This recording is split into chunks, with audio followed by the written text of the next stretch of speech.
સુરત જિલ્લામાં મુશળધાર વરસાદ વરસી રહ્યો છે। વહેલી સવારે મેઘરાજા મન મૂકીને વરસ્યા છે, ત્યારે શહેર અને જિલ્લામાં ધોધમાર વરસાદને કારણે નીચાણવાળા વિસ્તારોમાં પાણી ગરકાવ થયા હતા, તો બીજી તરફ રસ્તાઓ પર પાણી ભરાતા જનજીવન પર તેની અસર સ્પષ્ટ દેખાઈ રહી છે।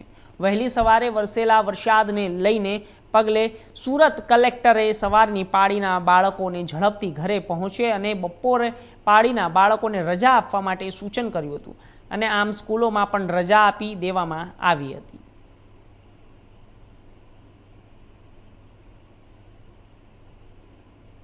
હવામાન વિભાગ દ્વારા ભારેથી અતિ ભારે વરસાદની આગાહી આપવામાં આવી હતી અને એ આગાહી સાચી ઠરી હોય તેમ દક્ષિણ ગુજરાતમાં વહેલી સવારથી જ ધોધમાર વરસાદ વરસી રહ્યો છે। વાત કરીએ સુરત શહેરની, તો સુરત શહેરની અંદર પણ વહેલી સવારથી ભારે વરસાદને લઈને જળબંબાકારની સ્થિતિ સર્જાઈ ગઈ છે અને મુખ્ય માર્ગો જાણે નદી બની ગયા તેમ વહી રહ્યા છે। ત્યારે ઓલપાડ તાલુકામાં પણ વહેલી સવારથી જ ભારે વરસાદ વરસી રહ્યો છે।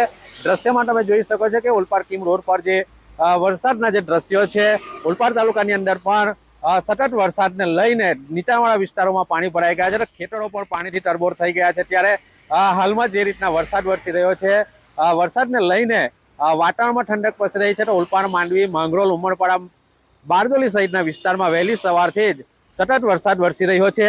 આ ભારે વરસાદને લઈને કલેક્ટર તરફથી પણ શાળાઓમાં રજાનું જાહેરનામું બહાર પાડીને વિદ્યાર્થીઓને રજા આપી દેવામાં આવી છે। ત્યારે હાલ હજુ પણ વરસાદ વરસી રહ્યો છે।